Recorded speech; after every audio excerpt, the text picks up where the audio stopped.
This episode is brought to you by Awaken Your Wild Woman, a guided journey to reclaim your intuition, creativity, and sovereign soul.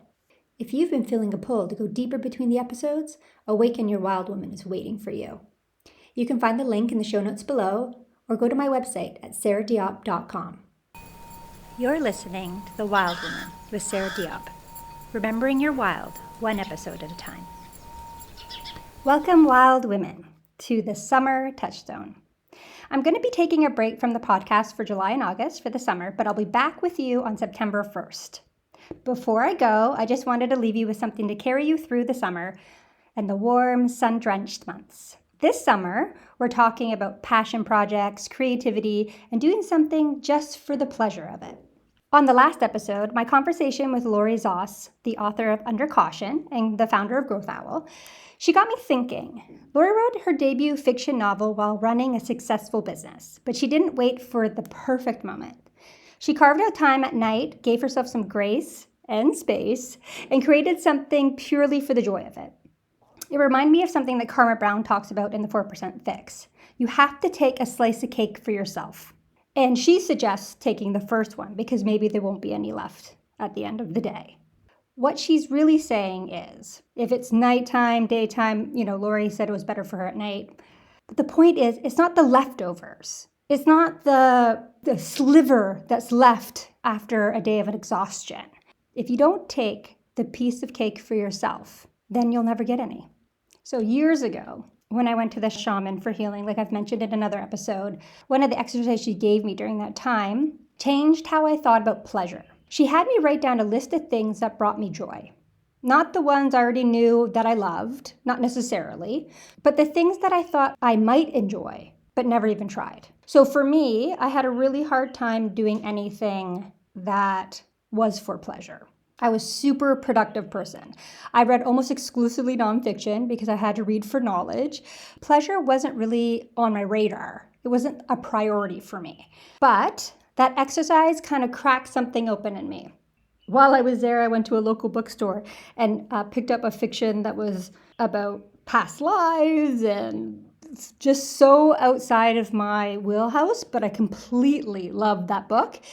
And it really taught me that sometimes you just do things for the joy of it. So this summer, my advice is sit down and daydream. Let your mind wander wherever it goes. What makes you feel good? What brings you joy? What have you always wanted to try but you've never made time for? Then journal about what comes up. And here is the invitation. Make a plan to do something on that list at least once a week this summer. Now, while you're making these lists, make sure that the pleasures aren't all big. These pleasures could be very small, like watching a crackling campfire. That was one of mine that I wrote. Or starting a fiction book like I did, or maybe Lori's book, Under Caution, or going out for dinner with your close friends. Or it could be bigger, like taking art classes, traveling to see the Northern Lights, or going to a spa. The point isn't to add more to your to-do list. It's to remember that you are a whole person, not a machine. And machines don't need pleasure, but wild women do. All right, so this is going to be a bit long because I'm going to do July and August astrology. And I did try to break it down to major transits, but this is a little bit long. If you really want to know what the major dates are for July and August, now's the time to get your pen and pencil out and write those dates down. If you just want to kind of see the overview, you could skip ahead. For July 7th, Neptune stations retrograde in Aries.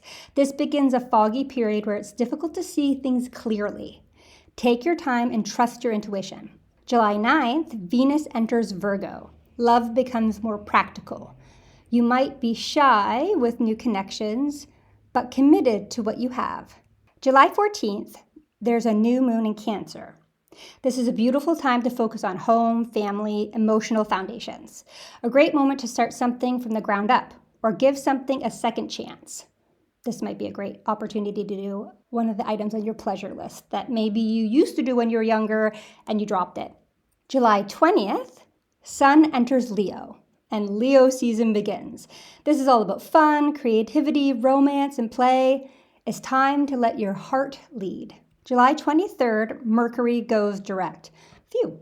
The retrograde fog lifts and things start to get back on track.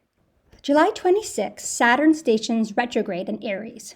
This can feel limiting, but if you stay dedicated to your plans, you'll be rewarded when it ends. Remember, Saturn's all about karma. July 29th, the full moon in Aquarius. This moon brings attention to change. You might feel extra motivated to finish up a change you've been working on. All right, for August. August 6th, Venus enters Libra, one of Venus's home signs. This brings greater attention to love, relationships, and balance. On August 11, Mars enters Cancer. Action becomes emotionally driven. Remember, Mars is the action planet, and Cancer is a water sign. You might find yourself taking action where your heart inspires you. Once again, this could be one of your pleasure items. On August 12th, there's a new moon in Leo and a solar eclipse. This is a big one. This eclipse in creative Leo encourages you to enthusiastically pursue creative projects, romance, and heart-centered ventures. It's time to play. And then August 22nd, the sun enters Virgo. Virgo season begins. Time to get practical, productive, and focus on the details. Then finally, August 28th, there's a full moon in Pisces, and it's a lunar eclipse. The third and final Pisces lunar eclipse. This is super focused on endings, clearing out the old to make room for the new. This is what the arc for summer is like. We start July with a Cancer new moon on July 14th, which asks us to tend to our emotional foundations. Then we move to Leo season on July 20th, which is all about pleasure, creativity, and fun and play. We end August with a Pisces lunar eclipse, which is August 28th, asking us to clear out what no longer serves us. Use the Cancer new moon to get grounded. Use the Leo season to play, and use Pisces eclipse to release what's holding you back from joy and pleasure. All right, well, with the summer coming, I thought it would be a good idea to make our health tip associated with summer. Summer means sun, and for a long time we've been told to avoid it at all costs. But the research tells us a different story. I recently stumbled upon someone who wrote an article about sun exposure, and then it made me, as usual, go down a rabbit hole, and I thought this was a perfect opportunity to talk about it because summer means sun. So I looked into the research.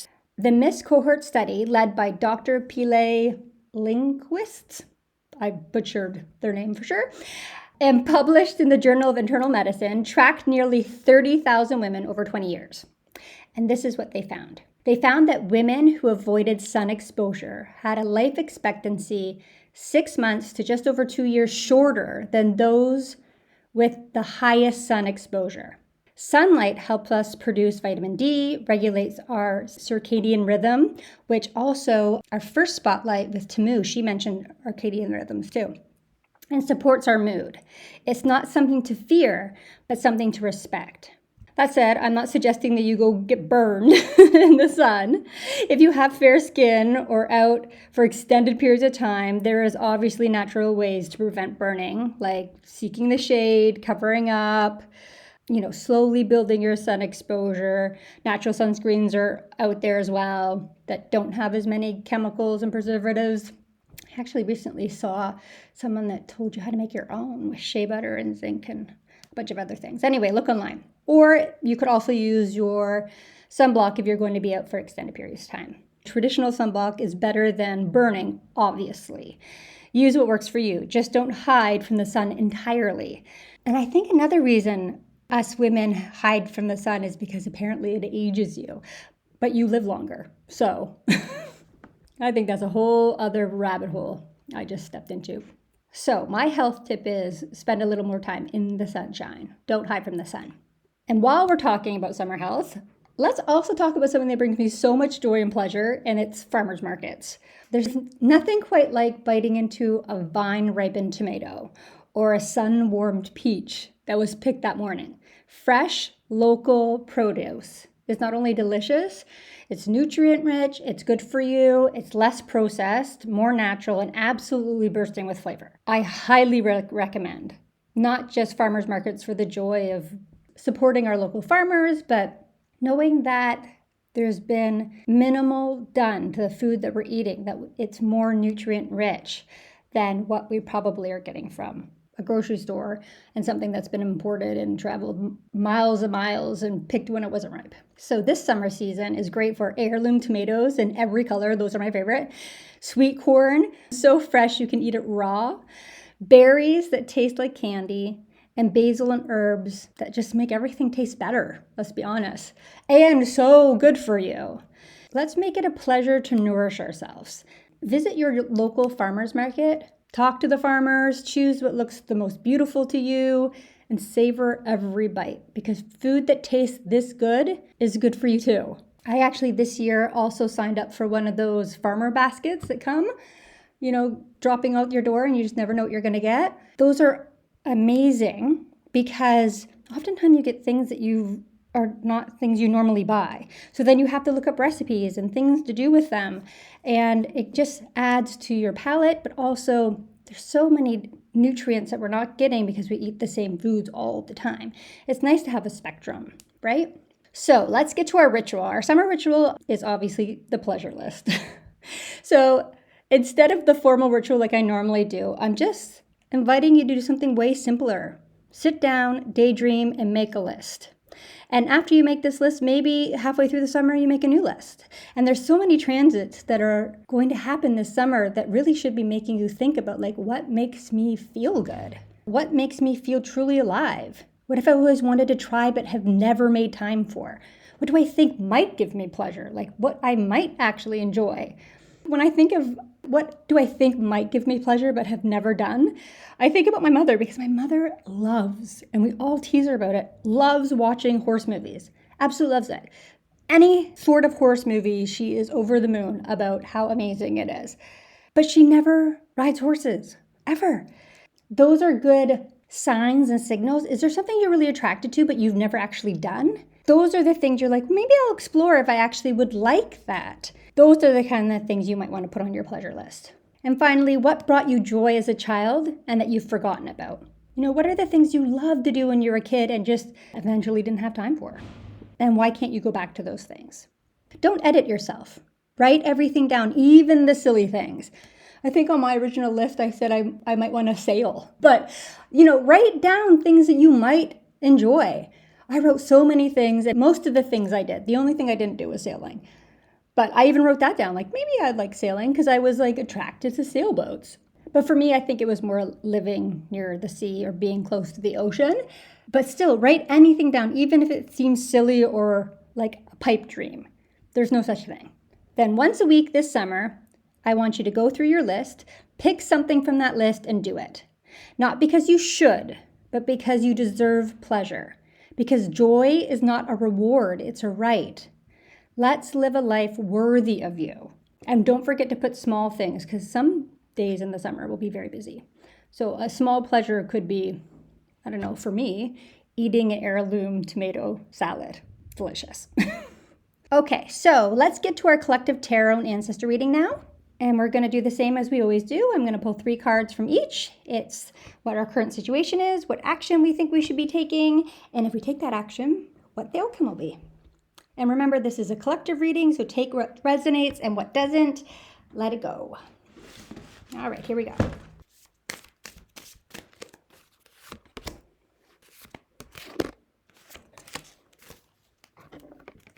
The current situation. We got a major arcana, we got the Empress, which is demeanor. The appearance of the Empress suggests a more earthly phase of life. Demeanor is Mother Earth.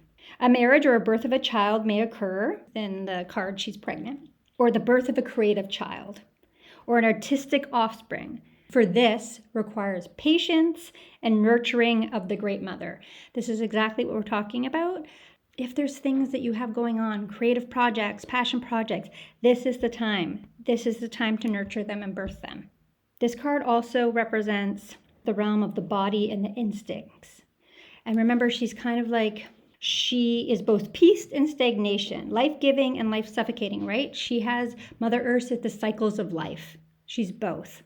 This is a card of abundance. She brings in the harvest. and you're birthing something. That's what she represents. And then for the ancestor card, we have got winter, which is take care of your needs. Once again, take that first slice of cake for yourself, or just make sure you have a slice of the cake. Do everything you need to do to be your best, then move beyond the fears and limitations. You have an opportunity to move beyond your fears. Although you may feel in the dark, get comfortable with being in the unknown and trust that the light within you will sustain you through what may seem a challenging process. Ask yourself what you need to do to feel supported and alive.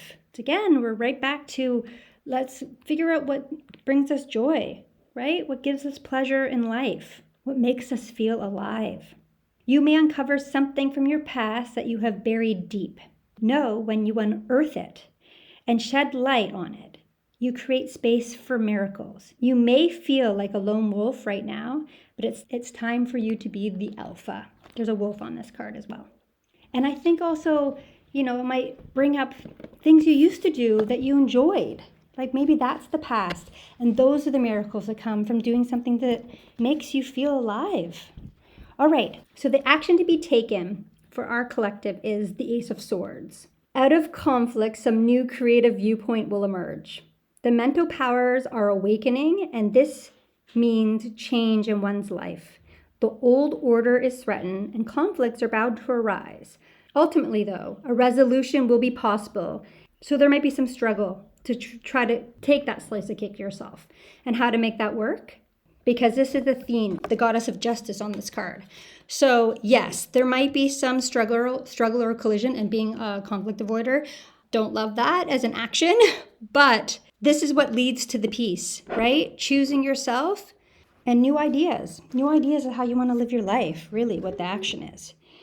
For the ancestor deck, we got Shaolin Master. Be graceful in movement and action. Slow and steady, breathe and flow, take a gentler approach. You are being guided to flow like water, blow like air, and connect to your purest intentions. Don't feel you need to rush ahead. A gentler approach will be more fruitful and rewarding. Move with subtlety and grace. Reach high, but also ask yourself how you can move with the flow of life rather than pushing against it. Do you have the capacity to refocus your gaze at this time? Can you slow down? Or take more time to soften and breathe as you move forward? All of this will be incredibly beneficial for what happens next. I think those two cards together are perfect. If we do these actions, we flow and steady, and we execute these new ideas we're having for our life, what will come? The outcome is the Two of Cups, the beginning of a relationship. It can also suggest a reconciliation where an already existing relationship has undergone difficulty or separation. It can also imply not just a romantic relationship, but it could be business partners as well, or friendships. For here too, the element of relationship is invoked. So the Two of Cups is really about a new relationship, but this could also be a new relationship with yourself, right? A new relationship to yourself and to your life. I don't know, I guess it could also mean an actual new relationship. We're talking about pleasure here. All right, and finally, we have the Elder card, Healing Through Lineage. Your ancestral guides gather around you at this time. Great healing is unfolding and carving a newfound freedom from your lineage. The Elder is the ancestor who comes with a message of healing change. He is the embodied soul, yet he has had journeys that go beyond the physical. Therefore, he represents the reclaiming of power. When he appears, it is acknowledgement that you have the capacity to move beyond the limitations that have been placed upon you. If you've had expectations of success, failure, sadness, or even sickness placed upon you by your family, it's important to know that you are here to create your own story, which is just so perfect. This card represents personal healing that will bring healing to your family lineage, past, present, and future. The freedom you claim is healing that lovingly supports your entire family constellation. All right, that's amazing. So, this summer, I want you to take a slice for yourself, not as a treat, not as an indulgence, as a practice. Because a full life isn't about doing everything for everyone else. It's about showing up as your whole, messy, creative, pleasure-seeking self. Find your joy. Follow your passions. Eat fine, ripe heirloom tomatoes. Watch the campfire. Read a fiction book. And whatever you do, don't shrink. I'll be back September 1st, and until then, take gentle care of yourselves and take that slice of cake. Have a wonderful summer, and I'll see you back here. Thank you for listening to The Wild Woman with Sarah Diop. Remembering your wild, one episode at a time. Don't forget to like, subscribe, and review. Every little bit helps, and I'll see you next time.